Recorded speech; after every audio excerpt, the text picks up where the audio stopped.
الحمد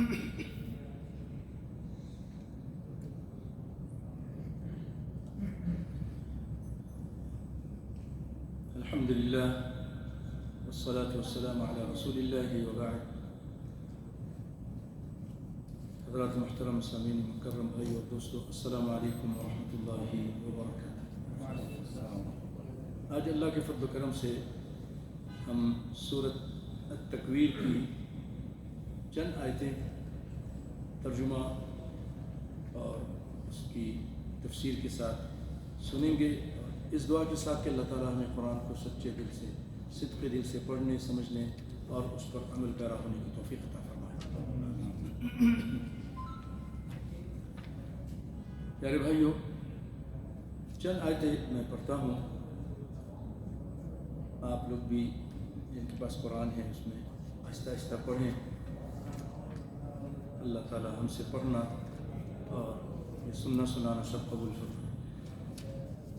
اعوذ باللہ من الشیطان الرجیم، بسم اللہ الرحمن الرحیم.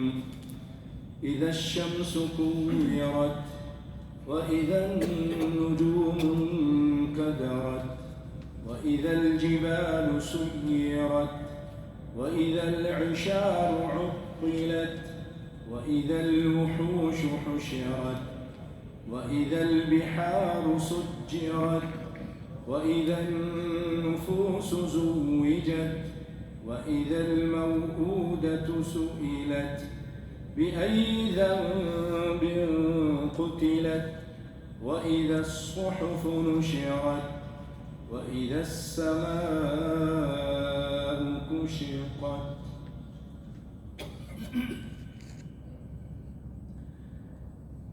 حضرات، یہ وہ عظیم الشان صورت ہے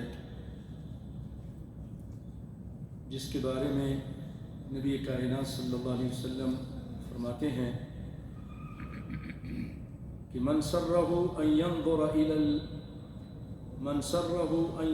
الى يوم القیامہ كأنه رأي عین فلیقرأ اذا الشمس کورت.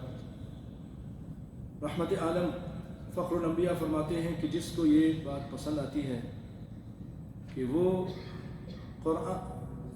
قیامت کو دیکھے جیسے کوئی آنکھ سے دیکھ رہا ہے، اپنی آنکھوں سے قیامت کو دیکھنا چاہتا ہے، تو اس کو چاہیے کہ وہ سورۃ تکویر اذا الشمس کورت کو پڑھے،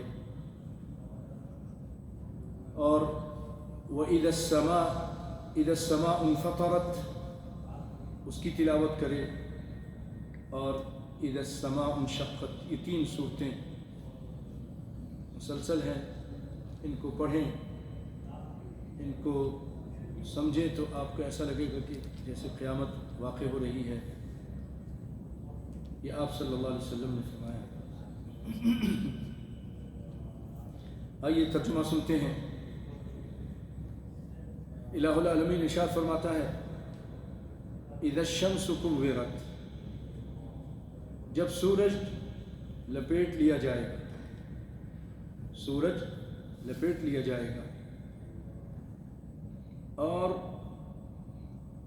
وَإِذَا النُّجُومُ انْكَدَرَتْ، اور جب ستارے بے نور ہو جائیں گے، جھڑ جائیں گے، وَإِذَا الْجِبَالُ سُيِّرَتْ، اور جب پہاڑ چلائے جائیں گے، وَإِذَا الْعِشَارُ عُطِّلَتْ، اور جب 10 ماہ کی حاملہ اونٹنیاں بیکار چھوڑ دی جائیں گی. یہ 4 آیتیں، اس کی مختصر سی تشریح سنتے ہیں.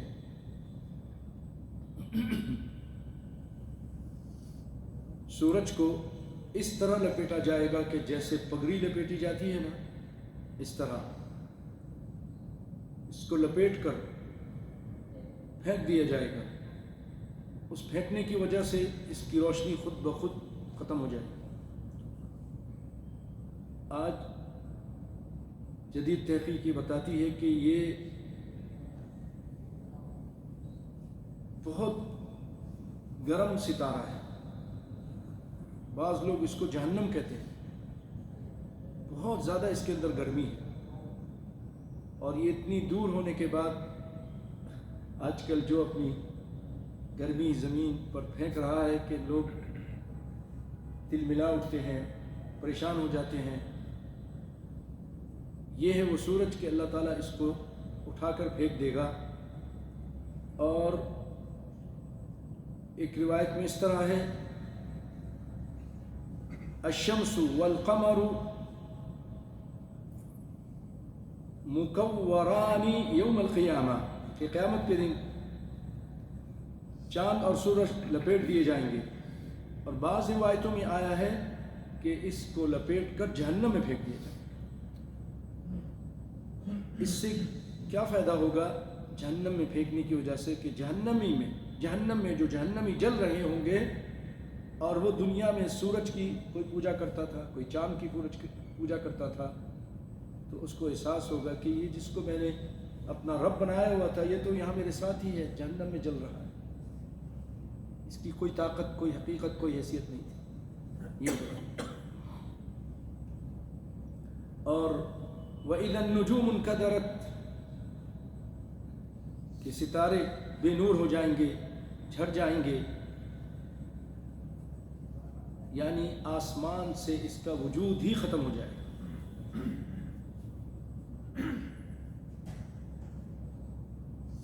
اور تیسری آیت وَإِذَا الْجِبَالُ سُيِّرَتْ،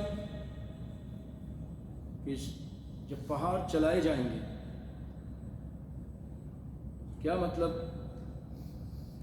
کہ انہیں زمین سے اکھیڑ دیا جائے گا. يَسْأَلُونَكَ عَنِ الْجِبَالِ فَقُلْ يَنْسِفُهَا رَبِّي نَسْفًا فَيَذَرُهَا قَاعًا صَفْصَفًا. سورہ طٰہٰ میں فرمایا یہ اس پہاڑ کے بارے میں پوچھتے ہیں، اللہ تعالیٰ اس کو ریزہ ریزہ کر دے اور زمین چٹیل میدان ہو جائے گی، صاف بالکل کچھ بھی نہیں ہوگا.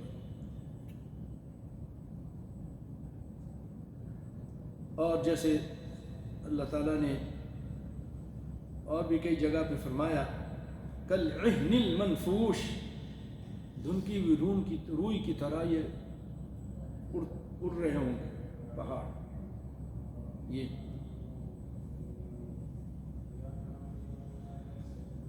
اور اس کے بعد چوتھی آیت وَإِذَا الْعِشَارُ عُطِّلَتْ، گیابن اونٹنی، 10 ماہ کی جو گیابن اونٹنی ہوتی ہے وہ عربوں کے یہاں بڑی نفیس اور قیمتی چیز ہوا کرتی تھی، لیکن قیامت کی ہولناکی اس کی یہ جو صورتحال ہوگی اس کی وجہ سے آدمی سب کچھ بھول جائے گا. یہ 4 آیتیں آپ نے سنی. میں ایک حدیث بھی سناتا ہوں، اس کے بعد پھر 5ویں آیت کو پڑھتا ہوں. عن ابی بن کعب، سیدنا ابی بن کعب رضی اللہ تعالیٰ عنہ روایت کرتے ہیں، قال 6 آیات قبل یوم القیامہ، قیامت سے پہلے 6 نشانیاں ہیں. بین الناس فی اسواقہم اذ ذہب ضوء الشمس، کہ لوگ اپنی مارکیٹوں میں ہوں گے، مالوں میں ہوں گے، سورج کی روشنی ختم ہو جائے گی. ذہب ضوء الشمس فبینما ہم کذالک، اسی طرح وہ ہوں گے اسی حالت میں، اذ تناثرت النجوم، ستارے جھڑ جھڑ کے گرنا شروع ہو جائیں، ٹوٹ ٹوٹ کے. فبینما ہم کذالک اذ وقعت الجبال علی وجہ الارض، اسی حالت میں ہوں گے کہ پہاڑ گر جائیں گے زمین کے اوپر. فتحرکت واضطربت، تو پھر زمین ہلنا شروع ہو جائے گی. اور ففزعت الجن الى الانس، جن بھی گھبرا کر پریشان ہو کر انسانوں کی طرف آ جائیں گے. واختلطت الدواب، اور جو چوپائے ہیں یہ انسانوں کے ساتھ، شیر چیتے وغیرہ سب آ کر انسانوں کے ساتھ شامل ہو جائیں گے، مل جائیں گے. والطیر والوحوش، پرندے بھی ڈر اور خوف کی وجہ سے، ایک عجیب سما ہوگا. وَنُفِخَ فِي الصُّورِ فَصَعِقَ مَنْ فِي السَّمَاوَاتِ وَمَنْ فِي الْأَرْضِ. اور پھر یہ سور پھونکا جائے گا بھائیوں، سب بے ہوش ہونا شروع ہو جائیں گے. تو وہ حالت ہوگی اس سے پہلے کہ جانور، حیوان، درندے، جن، انس سب ایک جگہ ہو جائیں گے. فَمَاجُوا بَعْضُهُمْ فِي بَعْضٍ. فَمَاجُوا کے معنی ہیں اَيْ دَخَلُوا بعضهم فی بعض، ایک دوسرے کے اندر بالکل قریب آ جائیں گے، مل کے کھڑے ہو جائیں گے، مل جائیں گے. دخلوا، جیسے اللہ تعالیٰ نے فرمایا نا قرآن پاک میں وَتَرَكْنَا بَعْضَهُمْ يَوْمَئِذٍ يَمُوجُ فِي بَعْضٍ، کہ ہم نے یاجوج ماجوج کو اس حالت میں چھوڑ دیا کہ وہ ایک دوسرے کے اندر گھس رہے تھے. تو یہ حدیث کے اندر فماجو ہے. سوچنے لگا یہ ماجو کے کیا معنی ہے، پھر جب تلاش کیا الحمدللہ اس کے معنی دخل بعضهم بعض، بعض میں داخل ہو جائے گا. اور قرآن کی آیت کی ایک مثال بھی دی، ماجا یموجو. اب آ جائیے ہم پھر آیت نمبر 5 کی طرف آتے ہیں. وَإِذَا الْبِحَارُ سُجِّرَتْ، اور جب سمندر بھڑکا دیے جائیں گے. سیدنا علی رضی اللہ تعالیٰ عنہ نے ایک مرتبہ پوچھا، یہ روایت سعید بن مسیب سے ہے، جزاک اللہ خیر. قال علی رضی اللہ عنہ، سیدنا علی نے کہا لرجل من الیہود، یہودی کے ایک آدمی سے کہا این جہنم، جہنم کہاں ہے؟ پوچھا سیدنا علی نے، یہودی سے پوچھا. یہودی کے پاس کتاب تھی، اہل کتاب تھی. قال البحر، جہنم کہاں پر ہے؟ سمندر. فقال ما اراہ الا صادقا، سیدنا علی کہنے لگے کہ سچ کہہ رہا ہے، ایسا میں اس کو یہی سمجھتا ہوں کہ یہ سچ کہہ رہا ہے. قرآن میں فرمایا اللہ تعالیٰ نے والبحر المسجور وَإِذَا الْبِحَارُ سُجِّرَتْ، ایک جگہ کہا فُجِّرَتْ. یہ کچھ لوگ اس کی سائنس کی ایک توجیہ بھی کرتے ہیں کہ یہ جو پانی ہے، پانی میں H2O کا فارمولہ ہے نا، ہائیڈروجن اور آکسیجن. جب اس میں سے اللہ کے حکم سے وہ آکسیجن کو نکال لیا جائے گا تو ہائیڈروجن رہ جائے گا، وہ تو آگ ہے. اللہ اکبر، اللہ نے کتنی سچی بات کہی. وَإِذَا الْبِحَارُ سُجِّرَتْ وَإِذَا النُّفُوسُ زُوِّجَتْ، اور جب جانیں جسموں سے ملا دی جائیں گی. ایک ترجمہ یہ ہے کہ جانیں یعنی روحیں جسموں کے ساتھ ملا دی جائیں گی. لیکن اس کا ایک معنی یہ بھی ہے کہ ہر ایک کو اس جیسے لوگ آدمی کے ساتھ ملا دیا جائے گا. جیسے کہ احسن البیان والے لکھتے ہیں کہ مومنوں کو مومنوں کے ساتھ، بدکاروں کو بدکاروں کے ساتھ، یہودیوں کو یہودیوں کے ساتھ، عیسائیوں کو عیسائیوں کے ساتھ. جو جیسا ہوگا اچھا ہوگا اچھے لوگوں کے ساتھ، برا ہوگا برے لوگوں کے ساتھ. وَإِذَا النُّفُوسُ زُوِّجَتْ وَإِذَا الْمَوْءُودَةُ سُئِلَتْ، اور زندہ درگور کی گئی بچی سُئِلَتْ، اس سے پوچھا جائے گا، بچی سے پوچھا جائے گا، قاتل سے ظالم سے نہیں. اس میں اس کے لیے تہدید ہے، اس کے لیے بہت بڑا خوف ہے کہ اب یہ بچی میرے پر الزام لگائے گی اور مجھے مورد الزام ٹھہرائے گی، وہ کہے گی کہ اس نے قتل کی. تو یہ وَإِذَا الْمَوْءُودَةُ سُئِلَتْ بِأَيِّ ذَنْبٍ قُتِلَتْ، کس گناہ کی پاداش میں یہ قتل کی گئی، کس گناہ کی وجہ سے وہ قتل کی گئی؟ یہ اللہ تعالیٰ پوچھے گا بچی سے. جب بچی جواب دے گی پتہ چل جائے گا کہ فلاں نے قتل کیا. پیارے بھائیوں، نبی کائنات صلی اللہ علیہ وسلم کے پاس لوگ لائے گئے، اپنے قصے سناتے تھے. آپ صلی اللہ علیہ وسلم سنتے بھی تھے، روتے بھی تھے کہ کتنا ظلم ہوتا تھا. آپ نے سنے ہوں گے کتنے اس طرح کے قصے بیان کیے گئے ہیں. تو ایک شخص آیا، جاء قیس بن عاصم الى رسول اللہ صلی اللہ علیہ وسلم. قیس بن عاصم رضی اللہ تعالیٰ عنہ رسول اللہ کے پاس آئے کہ یا رسول اللہ، کہ اللہ کے رسول، کہ میں نے، میری بیٹیاں تھیں، بنات لی فی الجاہلیہ، میری بھی بیٹیاں تھیں، ایک نہیں کئی بیٹیاں، اور میں نے ان کو اس طرح دفنایا.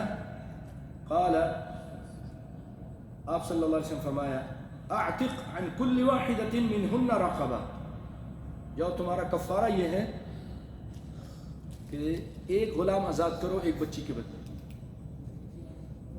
تو کہا یا رسول اللہ، اے اللہ کے رسول، انی صاحب ابل، میں تو اونٹ والا ہوں، میرے پاس اونٹ ہیں. قال فانحر عن كل واحدة منهن بدنہ، کہ آپ صلی اللہ علیہ وسلم نے فرمایا جاؤ ہر بچی کے بدلے ایک اونٹ کو نحر کرو. پیارے بھائیو، یہ مسند عبد الرزاق کی روایت ہے جو آپ کے سامنے میں نے پیش کی ہے. میں سوچتا ہوں اسی پہ اکتفا کروں، کیونکہ آگے سیرت کا بیان بھی ہے اور اس کے ساتھ ساتھ بہت ضروری ہے کہ حج، عورتیں جو حیض و نفاس والی ہوتی ہیں وہ کس طرح حج کریں، کس طرح عمرہ کریں. بڑے لوگ اس میں پریشان ہوتے ہیں، مسئلے مسائل بھی پوچھتے ہیں، تو میں اسی لیے اس کو پہلے رکھتا ہوں. اس کے جیسے ختم ہو جائے تو میں آپ کے سامنے سیرت کا بھی رکھوں گا.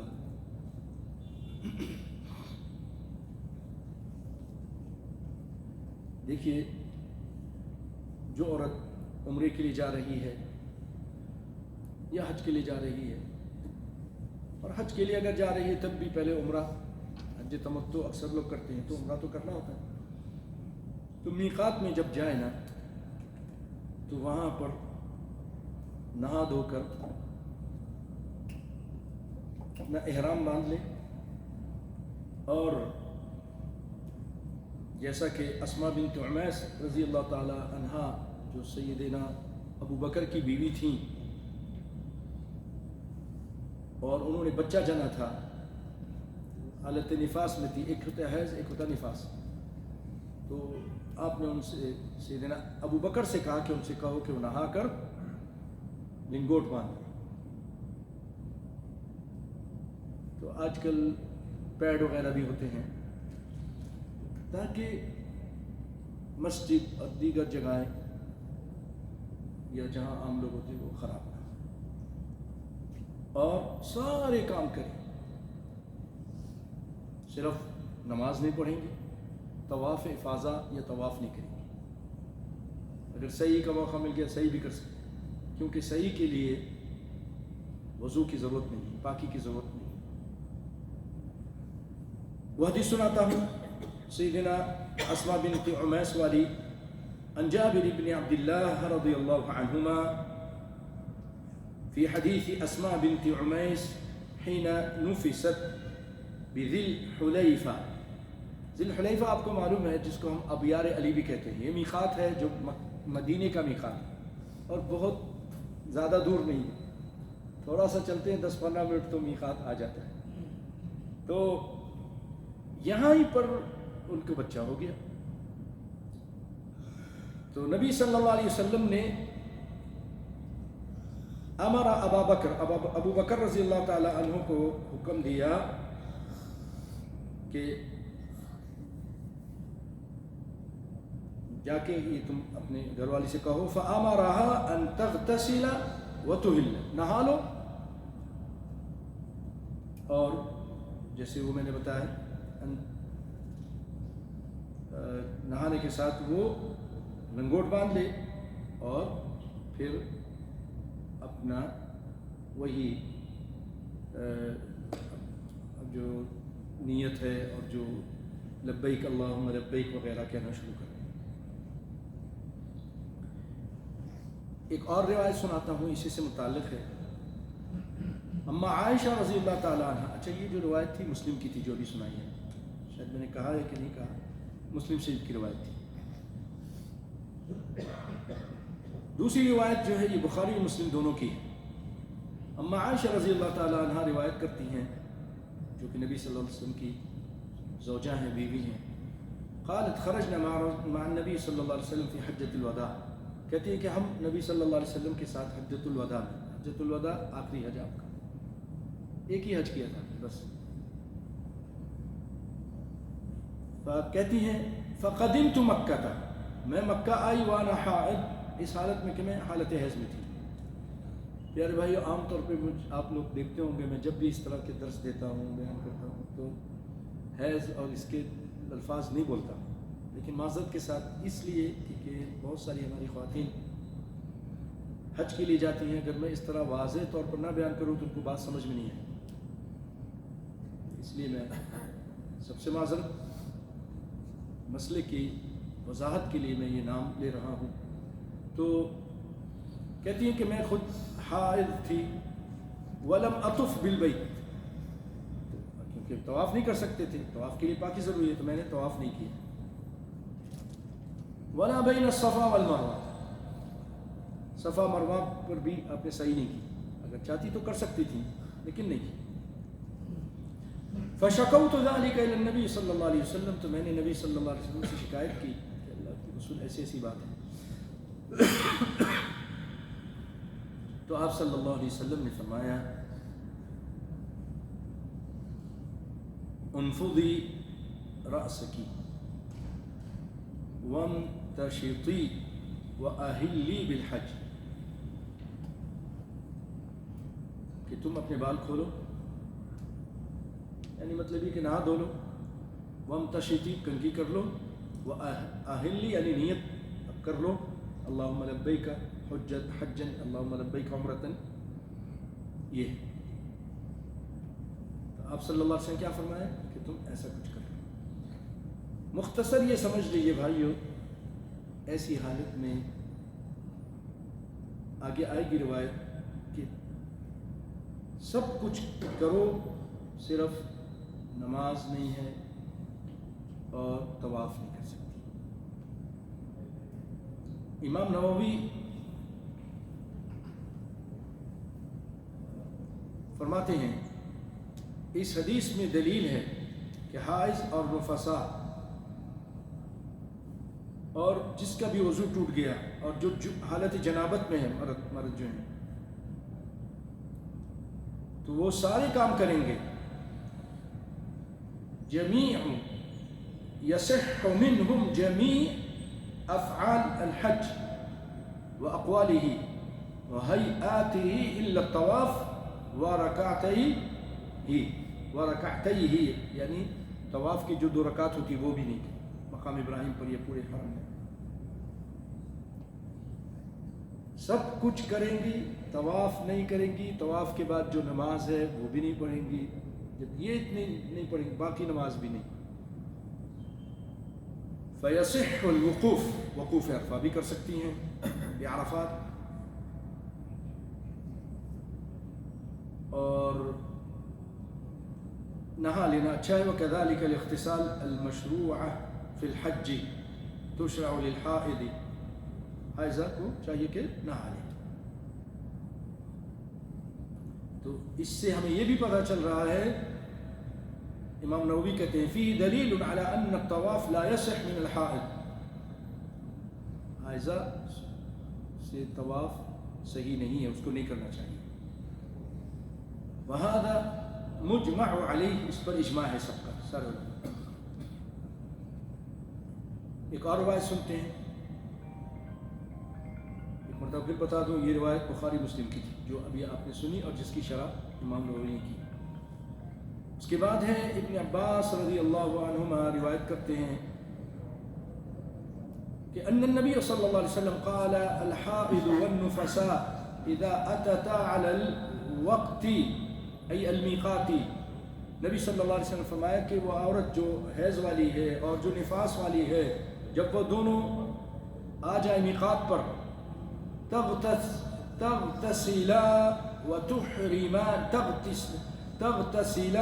وتحرمان، کہ دونوں نہائیں گی اور اپنا احرام باندھ لیں گی، اور تقضیان المناسک کلها غیر الطواف بالبیت، سارے کام کریں گی، طواف نہیں کریں۔ رواہ ابو داود وصححہ البانی فی سنن ابی داود، ابو داود نے روایت کیا، البانی رحمۃ اللہ علیہ نے جو صحیح ابو داود لکھی ہے نا، ابو داود کے اوپر صحیح الگ سے لکھتے وہ اس میں انہوں نے اس کو صحیح قرار دیا ہے۔ شیخ الاسلام ابن تیمیہ رحمہ اللہ اپنی فتاوی الکبریٰ جلد 1 اور صفحہ نمبر 447 میں فرماتے الحائض والنفساء امرهما النبي صلی اللہ علیہ وسلم بالاحرام والتلبیة وما فيهما من ذکر اللہ وشهودهما عرفة مع الذکر والدعاء ورمي الجمار مع ذکر اللہ وغير ذلك ولا يكره لها ذلك بل يجب عليها۔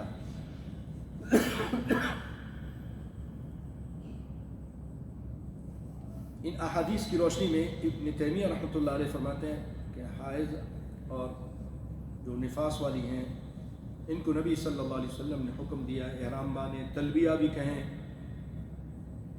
اور بھی جو ذکر اذکار ہیں وہ بھی کریں، اور عرفہ بھی جائیں، وہاں بھی ذکر کریں، دعائیں کریں، رمی جماعت بھی کریں اللہ کے ذکر کے ساتھ، اور ولا یکرہ، یہ مکروہ نہیں ہے، بل یجب علیہا، بلکہ یہ واجب ہے، یہ کرنا چاہیے۔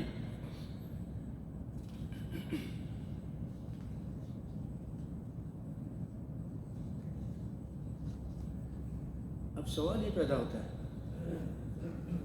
کسی کو پہلے آ گیا حیض وغیرہ، کسی کو بعد میں آ گیا، اب وہ وہیں پر ہے۔ مثلا آج کل فاسٹ حج ہے، اکثر فاسٹ 13 تاریخ کے بعد سب لوگ واپس شروع ہو جاتی ہے۔ اب کسی کو یہ دن شروع ہوئے ہیں، مثلا 11 کو شروع ہوئے یا 10 کو ہو گئے، 10 کو عید کا دن ہے، یوم النحر ہے، مزدلفہ سے آ جاتے ہیں، 9 کو عرفہ ہوتا ہے، عرفہ پھر رات کو مزدلفہ، مزدلفہ سے پھر آتے ہیں تو کچھ لوگ طواف کرتے ہیں، کچھ راکب جمی کرتے ہیں عقبہ، بس۔ تو اس نے یہ نہیں کیا، اور اسی حالت میں تھی 10 11 12، اب جانے کا دن ہو گیا، اب سفر کا دن ہو گیا ہے، تو پھر وہ کیا کریں گے؟ وہ ہم سنتے ہیں، ٹھیک ہے، بہت اہم مسئلہ ہے، وہ ہم انشاءاللہ آپ کے سامنے بیان کریں گے، بہت اہم ہے یہ مسئلہ، اور حل موجود ہے اللہ کے فضل کا۔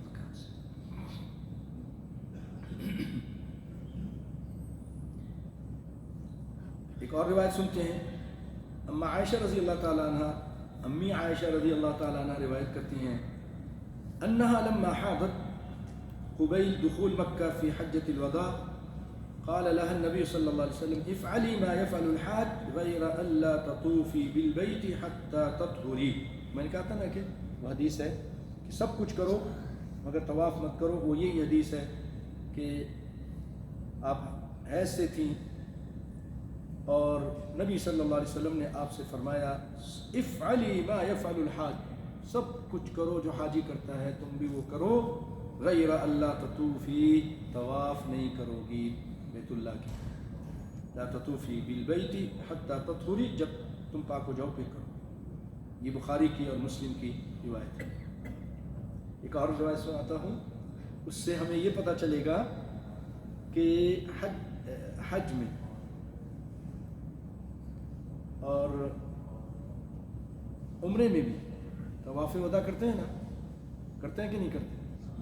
ہاں، عمرہ میں نہیں ہے طواف نہیں، حج میں ہے. حج میں. تو حج میں اگر کسی کے ساتھ یہ معاملہ ہو جائے عورت کے ساتھ نفلی طواف عمر میں طواف ایک دفعہ ہے بس نفلی طواف شروع میں. طواف وداع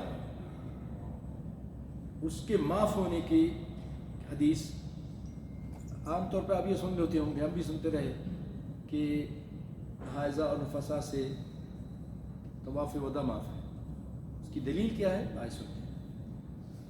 اما عائشہ رضی اللہ تعالیٰ عنہ روایت کرتی ہیں ان صفیہ بنت حیی, صفیہ بنت حیی, حیی بن اخطب یہودی سردار ان کی بیٹی تھی اور نبی صلی اللہ علیہ وسلم کی زوجہ بنی اور ہماری محترمہ ماں ہے, ہماری ماں ہے, امی ہے, والدہ ہیں, ام المؤمنین. النبی اولی بالمؤمنین من انفسہم وازواجہ امہاتہم.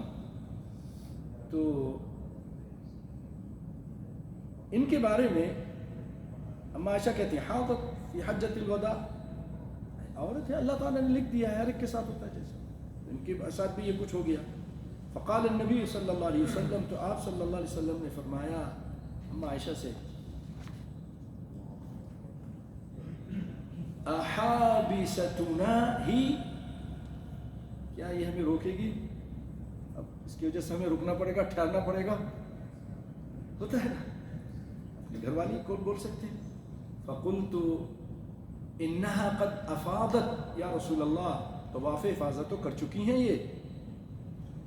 افاضت یعنی طواف افاضہ, وطافت بالبیت, اور بیت اللہ کا جو طواف ہے وہ کر چکی ہیں. فقال النبی صلی اللہ علیہ وسلم فلتنفر, چلو پھر چلو. حجت وداع جو کیا کہتے ہیں طواف وداع وہ نہیں, معاف ہے. یہ دلیل ہے, بخاری مسلم کی روایت.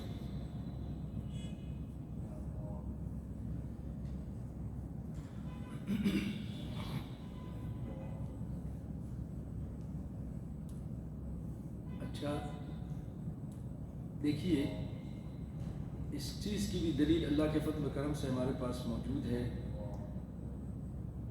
کہ اگر ڈاکٹر اس کو کہے کہ آپ اپنے اس خون کو روکنے کے لیے دوائی لے لو, تم کو نقصان نہیں ہوگا, تو لے سکتے. سیدنا ابن عمر رضی اللہ عنہ سئل عن امرأۃ, ایک عورت کے بارے میں ان سے پوچھا گیا کہ جس کو اس طرح یہ دن تھے اور یہ سارا کچھ ہو رہا تھا. فأرادت ان تشرب دواء يقطع الدم عنها, تو اس نے یہ چاہا کہ کوئی دوائی لے لے, ذرا دوائی پیے. اس زمانے میں کوئی دوائی ہوگی, حکیم اس ٹائم بھی ہوں گے نا, تو دوائی وہ پی لے تاکہ اس کا خون رک جائے.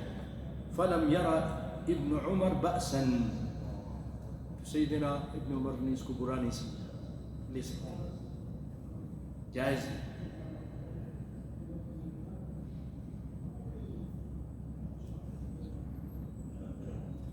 اسی طرح عطا تابعی ہیں, ان سے پوچھا گیا عورت کے بارے میں جو حیض سے ہے, کیا یجعل لها دواء فترفع حیضتها, تاکہ اس کا حیض رک جائے, دوا لے سکتی ہیں؟ قال نعم, آپ نے کہا لے سکتی ہے, اگر وہ پاکی چاہتی ہے تو دوائی لے لے. اب آ جائیے اس مسئلے کا حل کہ جانے کا وقت ہو گیا ہے. دیکھیے, اگر کوئی ایسی عورت ہے جو مثلا جدہ میں رہتی ہے, جدہ, اور وہ اس حالت میں, تو ان کے لیے کیا مشکل ہے, وہ چلی جائے اور جب پاک ہو تو پھر آ جائے, پھر آ کر عام دنوں میں, لیکن اس وقت تک میاں بیوی کی ملاقات یعنی جو خاص معاملہ ہے وہ نہیں ہوگا, اور احرام میں رہے گی. احرام کی پابندیاں اس کے اوپر رہیں گی, جب تک طواف نہیں کر لے گی احرام نہیں کھلے گا. تو وہ جاتی ہے اور واپس آ جاتی ہے. لیکن جو انڈیا سے، پاکستان سے، امریکہ سے، بحرین سے ایک لمبا سفر ہے، وہ جائے اور پھر کیسے آئے، اور پھر پورے جو حملہ ہے، گروپ قافلہ، وہ تو پھر جا رہا ہے واپس، اس کو چھوڑ بھی نہیں سکتا، کیا کریں؟ تو ابن تیمیہ رحمۃ اللہ علیہ فرماتے ہیں انہو ان لم يمكنها البقاء في مکہ لذهاب رفقتها، وہ نہیں رہ سکتی، ٹھہر سکتی مکے میں، کیونکہ جو اس کے ساتھ لوگ آئے تھے اس زمانے میں، وہ چھوڑ کے تو نہیں جا سکتے نا، اس ایک عورت کی وجہ سے سب ٹھہر بھی نہیں سکتے. تو اور پھر کہتے ہیں وَلَمْ يُمْكِنْهَا الرُّجُوعُ لِلطَّوَافِ، اس کا واپس آنا بھی مشکل ہے. فَهِيَ مُضْطَرَّةٌ، یہ حالت اضطراری میں ہے، پر ایک ایسی حالت ہے جو حالت اضطراری ہوتی ہے. جیسے اللہ نے فرمایا نا کہ انما حرم علیکم المیتۃ والدم ولحم الخنزیر وما اہل به لغیر اللہ فمن اضطر غیر باغ، جو حالت اضطرار میں آ جائے، مجبور ہو جائے، کھانے کو کچھ نہیں مل رہا ہے، تو وہ پھر مردار بھی کھا سکتا ہے، ایک قدر حاجت کہ جان بچ جائے، بس پیٹ بھر کے نہیں. ٹھیک ہے، پانی نہیں ہے، صرف شراب ہے تو شراب بھی پی سکتا ہے، قدر حاجت، جو یعنی فمن اضطر غیر باغ ولا عاد، بغاوت کرنے والا بھی نہ ہو، زیادتی بھی کرنے والا نہ ہو، جان بوجھ کے سب نہیں کر رہا. تو اب یہ عورت بھی اسی طرح ہے، جس کے لیے ان میں سے ہے جن کے لیے حرام چیز حلال ہو رہی ہے. تو تستثفر، وہ لنگوٹ باندھنا، پیڈ باندھ لینا، اور تاکہ وہ خون نہ نکلے. وتطوف بہذا، وتطوف، اور وہ طواف کرے. وبہذا افتى بعض اہل العلم، اور اسی پر بہت سارے اہل علم نے اس کا فتویٰ دیا ہے. وقد سئلت اللجنہ الدائمہ للافتاء، جو لجنہ دائمہ ہے، کمیٹی ہے سعودیہ کی، افتاء کمیٹی، وہ بھی ان سے پوچھا گیا ایسی عورت کے بارے میں، تو انہوں نے بھی جواب دیا اذا كان الامر كذلك، اگر اس طرح کی حالت ہے تو کیونکہ وہ وہی محرمہ اور مضطر للسفر فوراً وليس لها محرم ولا زوج بمکہ، اور کوئی ہے بھی نہیں جو اس کے ساتھ رہے، نہ اس کا شوہر ہے نہ کوئی اور ہے، تو سقط عنها شرط الطہارہ، کہتے ہیں کہ جو طواف کے لیے طہارت کی شرط ہے نا، یہ اس سے گر جائے گا حیض والی سے، اور وہ لنگوٹ باندھ کر یا پیڈ وغیرہ باندھ کر طواف کر سکتی ہے اور صحیح بھی کر سکتی ہے. اور پھر اس کی آیتیں انہوں نے بیان کی اس سلسلے میں کہ اللہ تعالیٰ فرماتا ہے لا یکلف اللہ نفسا الا وسعها، اللہ تعالیٰ کسی کو طاقت سے زیادہ تکلیف نہیں دیتا. ما جعل علیکم فی الدین من حرج، اللہ تعالیٰ نے تمہارے دین میں کوئی تنگی نہیں کی ہے اس دین میں. اور اللہ نے یہ بھی فرمایا فاتقوا اللہ ما استطعتم، جتنی طاقت ہو تم اللہ کا تقوی اختیار کرو، اس کے حکم کی بجاوری کرو، جہاں نہیں کر سکتے ہو تم مجبور ہو. یہ آیتیں.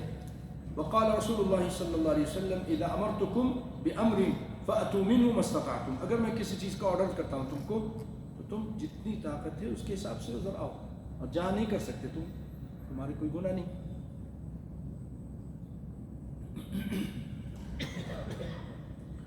اور پھر لجنہ دائمہ بھی کہتی ہے کہ اس سلسلے میں ابن تیمیہ رحمۃ اللہ علیہ اور ان کے شاگرد علامہ ابن القیم رحمہ اللہ، انہوں نے بھی یہی فتویٰ دیا ہے. تو یہ آسان حل ہے، ایسی کوئی صورتحال ہو جائے. دیکھیں سارے کام کریں، مختصر بتا رہا ہوں. پھر ایک مرتبہ میقات سے لے کر مکہ جانے تک سارے کام کرتے رہیں، عرفہ بھی جائیں، مزدلفہ بھی جائیں، مینا میں بھی جائیں، رمی بھی کریں، لیکن طواف نہیں کریں گی اور طواف کے ساتھ جو 2 رکعت ہیں وہ بھی نہیں پڑھی. لیکن اگر بہت مجبوری ہو گئی کہ اب تو سفر کرنا ہے تو پھر یہ ہے کہ لنگوٹ باندھ کر پیڈ باندھ کر جو کچھ بھی آپ کے لیے آسان ہے پیڈ، اور پھر وہ طواف کر کے فارغ ہو جائیں گے اور واپس چلے جائیں گے. لیکن یہ طواف کے بعد پھر 2 روز کر سکتے ہیں انشاءاللہ. نہیں، جس میں چھوٹ ہے وہ چھوٹ کر سکتے. صرف طواف کی اجازت دی ہے، نماز کی نہیں.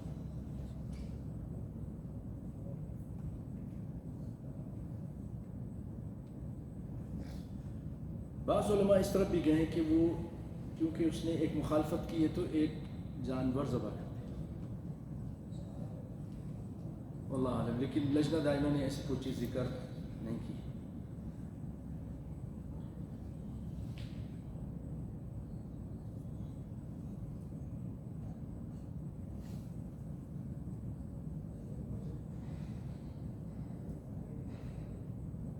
اس میں ایک کچھ بات ہے.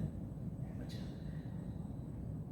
امام ابن تیمیہ رحمۃ اللہ علیہ نے جو پریشانیاں ہیں اس صورت میں، اگر نہیں کریں گے اس طرح طواف نہیں کریں گی تو اس عورت کے ساتھ کیا مشکلیں آئیں گی، وہ کہتے ہیں کہ 2 میں سے ایک کام کریں. اما ان تبقى على ما بقي من احرامها بحيث لا تحل لزوجها، یہ وہیں رہے، اسی حالت میں رہے لیکن اپنے شوہر کے لیے حلال نہیں ہوگی. ولا يعقد عليها او يعقد عليها ان كانت غير متزوجه اور غیر متزوجه، اس کی منگنی بھی نہیں ہو سکتی اگر غیر شادی شدہ ہے. اب اس کی کوئی پیغام آتا ہے وہ پیغام نہیں ہوگا، کیونکہ شادی کا پیغام دے سکتے ہیں، نہ منگنی نہ کچھ، نہ نکاح نہ کچھ بھی نہیں. تو اس حالت میں وہ رہے. وَإِمَّا أَن تُعْتَبَرْ مُحَصَّرًا، یا پھر وہ اپنے آپ کو جیسے نا کہ کوئی لوگ ہیں دشمن نے ان کا راستہ روک دیا ہے، آگے نہیں جا سکتے، تو پھر وہ ایسی صورت میں کیا کریں گے، ایک جانور ذبح کریں گے. تذبح ہدیاً وتحل من احرامها، پھر وہ اپنے احرام سے حلال ہو جائے گی لیکن اس کا وہ حج نہیں ہوگا. تو یہ دونوں کام مشکل ہیں. اتنے دن تک روکے رہنا، سب لوگ واپس چلے، اکیلے کیسے رکے گی، یا پھر ایک جانور ذبح کرے اور حلال ہو جائے تو حج بھی ضائع چلا گیا.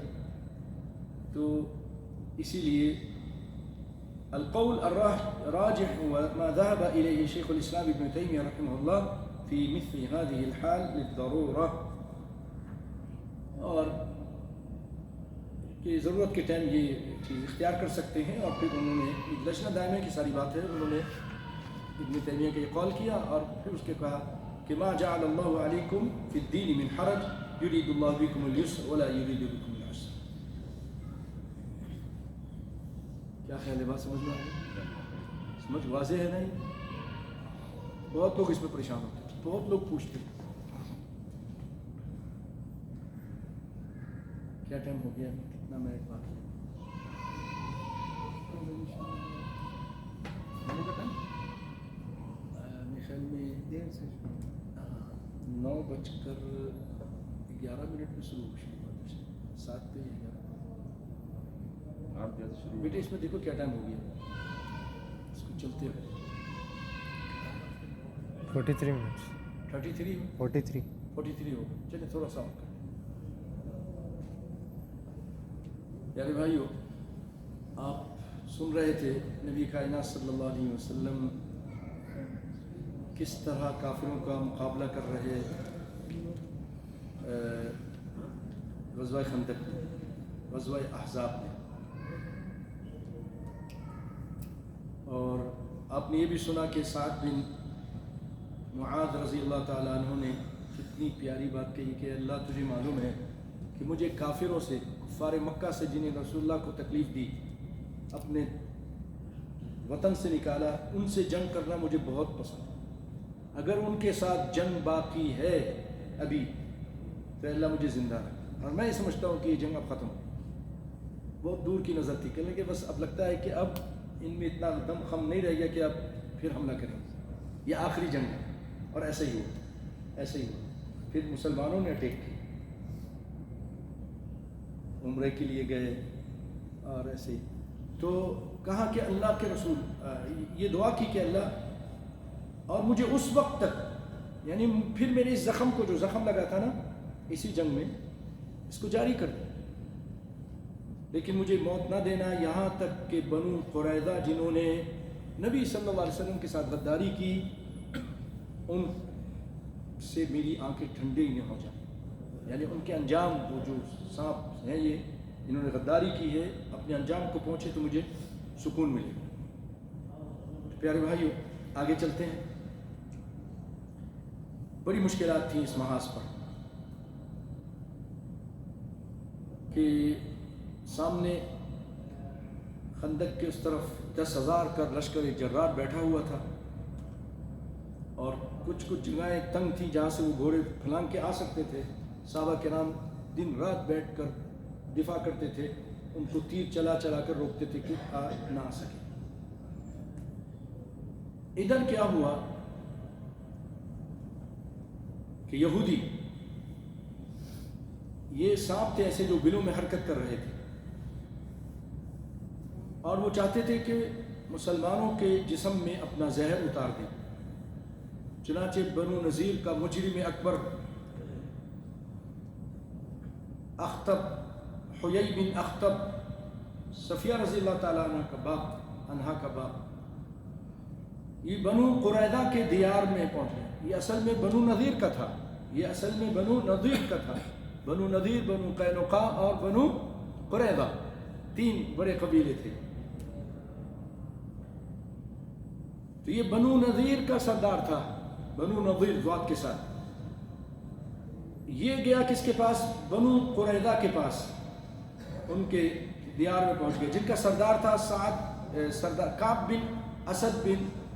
بن اسد قرظی.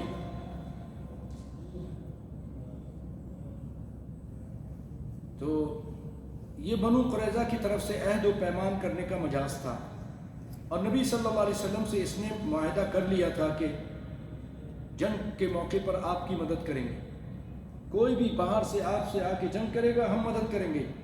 اس نے یہ عہد کیا تھا رسول اللہ سے کعب بن اسد نے.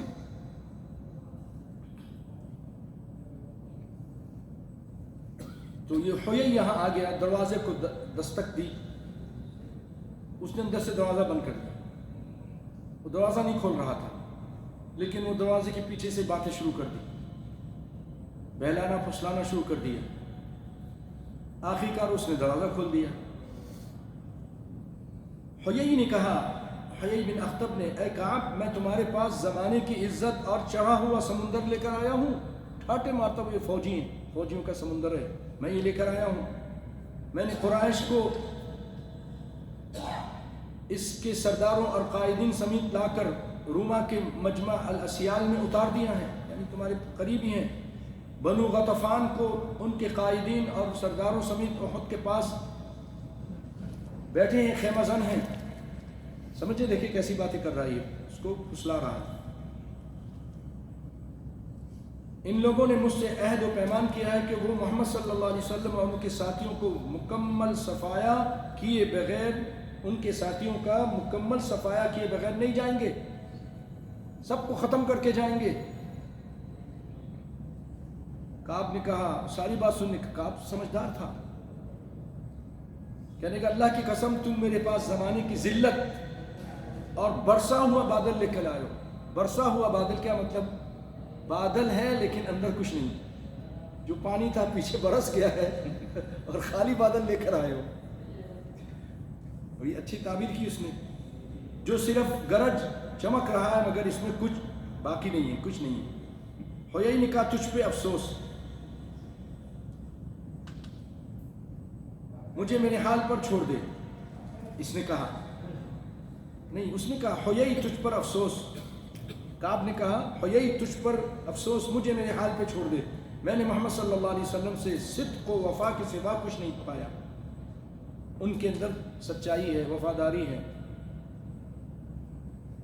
مگر حیی اس کو مسلسل پٹی پڑھاتا رہا الٹی سیدھی باتیں کرتا رہا اور سبز باغ دکھاتا رہا بہلاتا رہا پھسلاتا رہا یہاں تک کہ اسے آرام کر لیا. اسی لیے شیطانوں کی بات زیادہ نہیں سننی چاہیے. یہ ایسے تعویلیں پیش کریں گے اور باتیں کریں گے کہ آدمی نہ مانتا وہ نہیں مان جائے گا. بہت ہوشیار ہے. اسی لیے تو اسلام نے منع کیا ایسے منافقین کی بات بھی نہ سنیں, شیطانوں کی بات بھی نہ سنیں. آج بہت سارے لوگ, میں معذرت کے ساتھ, بہت سارے لوگ ہیں کہتے ہیں سننے میں حرج کیا ہے, فلاں عالم کو سن رہے ہیں, فلاں عالم کو وہ بدعتی ہے, وہ مشرک ہے, شرک کو پھیلا رہا ہے اور اللہ اس کے رسول کی جو حدیثیں ہیں اس کا دشمن ہے. اور کہتے ہیں سننے میں کیا حرج ہے, سننے میں حرج یہ ہے کہ تم بھی کل اسی کی طرح بن جاؤ, یہ حرج ہے. اور دیکھ لینا ایسا ہوا ہے. اسی لیے علماء نے منع کیا کہ بدعتی کے ساتھ بیٹھنا بھی نہیں, اس کی بات بھی نہیں سننا. آج یوٹیوب میں ہر کوئی سن رہا ہے. ارے بھائی یہ اگر کوئی سننا ہے تو جو بڑا عالم ہے وہ سنے تاکہ اس کا جواب دے سکے. باقی عام آدمی کو نہیں سننا چاہیے. علماء نے منع کیا, اللہ اس کے رسول نے منع کیا. ایک بہت بڑے عالم تھے, انہوں نے کیا دیکھا کہ ان کا بیٹا ایسے گھر سے نکل رہا ہے جہاں پر وہ تیسری قسم رہتی ہے. کیا کہتے ہیں اس کو؟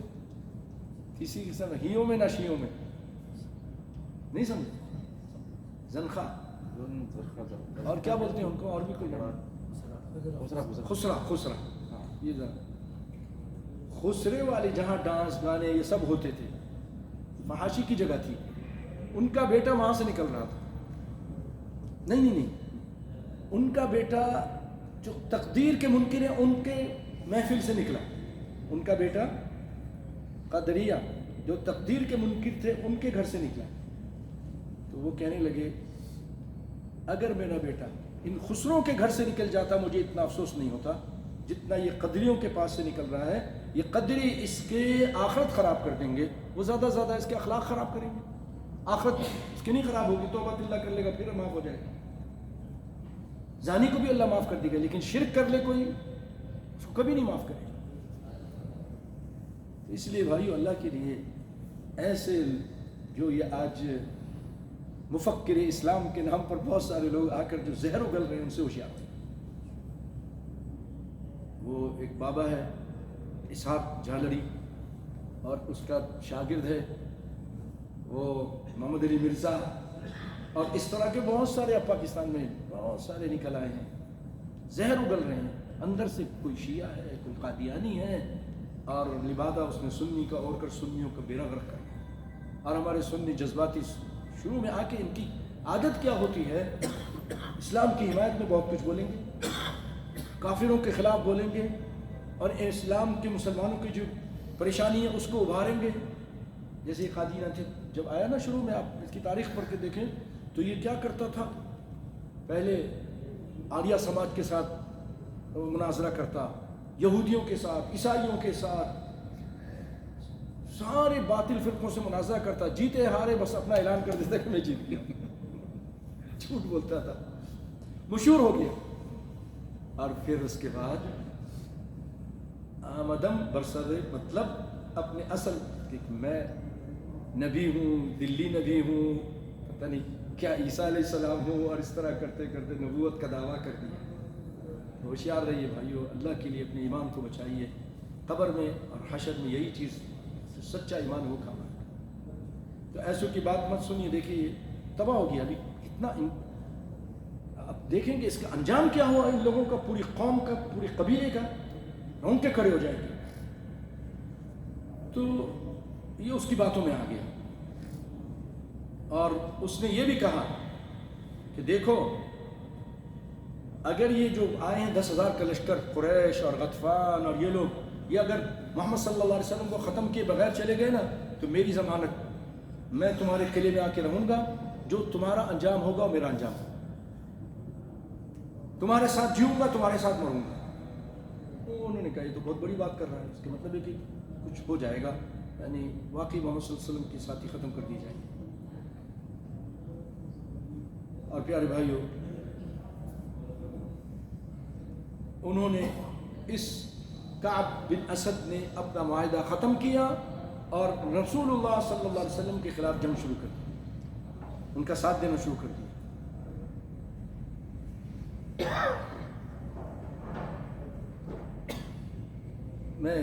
میں سمجھتا ہوں کہ ختم ہی کر دوں ہے. ہاں بس اس پہ ختم کرتا ہوں. ایک بات یہ بتاتا ہوں کہ بھائیوں ان کی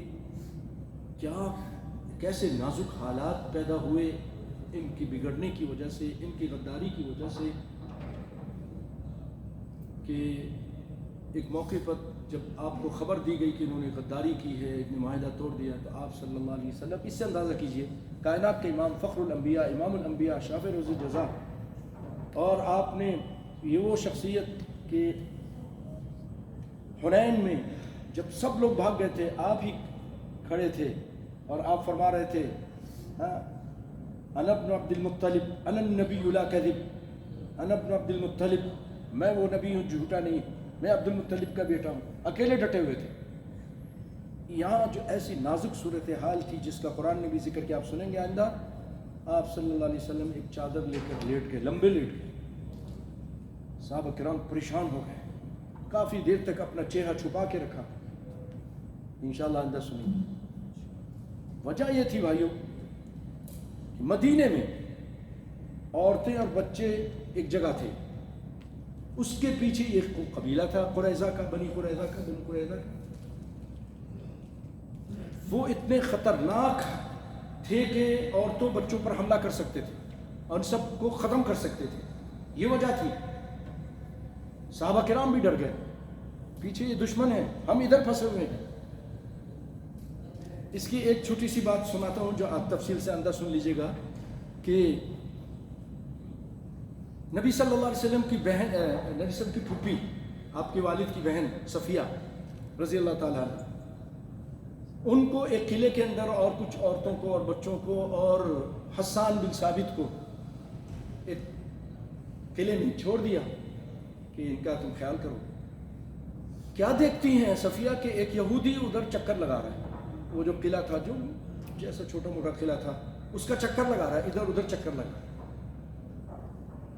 صفیہ رضی اللہ تعالیٰ عنہ جو نبی صلی اللہ علیہ وسلم کی پھوپھی ہیں, حمزہ کی بہن ہیں, انہوں نے حسان بن ثابت سے کہا کہ آپ جائیے ذرا اس کو مار دیجئے, یہ خطرناک آدمی ہے, کہ جاسوس ہے, کیا کر رہا ہے. کہنے لگے آپ کو معلوم ہے میں اس کام کا آدمی نہیں ہوں, یہ کام میں نہیں کر سکتا ہوں. اچھا, اب یہ صفیہ نبی صلی اللہ علیہ وسلم کی پھوپھی یہ ایک بانس لیا اور یہ نیچے اتر گئی اور اس آدمی کے جا کے ٹھکائی کی. ہماری بہنیں سیکھ لے اس سے, یہ بہادری کے شجاعت کی تعلیم دے رہی ہیں. مارا مارا مارا, اس کو ختم کر دیا بالکل. اور اس کے بعد آئیں کہ حسان جائیے, جا کر اب اس کا اسلحہ لے آئیے, اس کا لباس وغیرہ لے آئیے. یہ تو میں نہیں کر سکتی نا, میں تو عورت ہوں, وہ مرد ہے. کہ لگے مجھے اس کے اسلحے کی ضرورت حسان بن ثابت نے, مجھے ان چیزوں کی ضرورت نہیں گئے. وہ بس شاعر ہوتے ہیں اور کچھ, وہ بس اللہ کی طرف سے تھا. تو ان کے اس فعل سے کیا ہوا کہ یہودی ڈر گئے کہ پتہ نہیں اندر بھی کتنی بڑی فوج رکھی ہوئی. تو پیارے بھائیو, بہت نازک حالات. آپ انشاءاللہ اس کا بیان سنیں گے, اگر جب بھی سنیں گے. میں اسی پہ اکتفا کرتا ہوں. اللہ سے دعا کرتا ہوں کہ اللہ تعالیٰ اس وقت جو ہمارے مسلمان بھائی پس رہے ہیں غزہ میں اور رفح میں اور جہاں فلسطین میں, اللہ ان کی مدد فرما اور ان پر آئی ہوئی مشکل پریشانی کو دور فرما اور ان کے وطن کو آزادی نصیب فرما. ایک مستقل ایک وطن بن جائے جس میں کسی کو ٹیڑھی نظر سے دیکھنے کی کسی کو جرأت نہ ہو. اللہ کرے یہ کچھ ہو جائے. جیسے فلسطین ہے نا, فلسطین میں یہ سب نہیں کر سکتا وہ, کیونکہ وہ اس کا ایک باقاعدہ حاکم ہے, محمود عباس ہے, اس کا قانون ہے, اس کا ایئرپورٹ ہے, اس کا پاسپورٹ ہے. یہی کچھ یہاں بھی ہو جائے نا سب, تو اللہ کرے سب کچھ ہو جائے, امن ہو جائے. اور بہت خطر ہوا, ابھی یہ لوگ کوشش کر رہے ہیں. الحمدللہ ہمارے بادشاہ صاحب گئے ہوئے ہیں چائنا میں, اور کچھ انشاءاللہ امید ہے کہ بہت بڑی کوئی فیصلہ ہوگا, کیونکہ سویڈن نے اور پتہ نہیں بہت سارے ملکوں نے ان کو تسلیم کر لیا, جس کی وجہ سے اسرائیل نے جو ہے نا یہ یہودیوں کی گورنمنٹ بہت پریشان. تو آپ لوگ خوب دعا کریں, اللہ تعالیٰ مسلمان کی مدد کریں. السلام علیکم.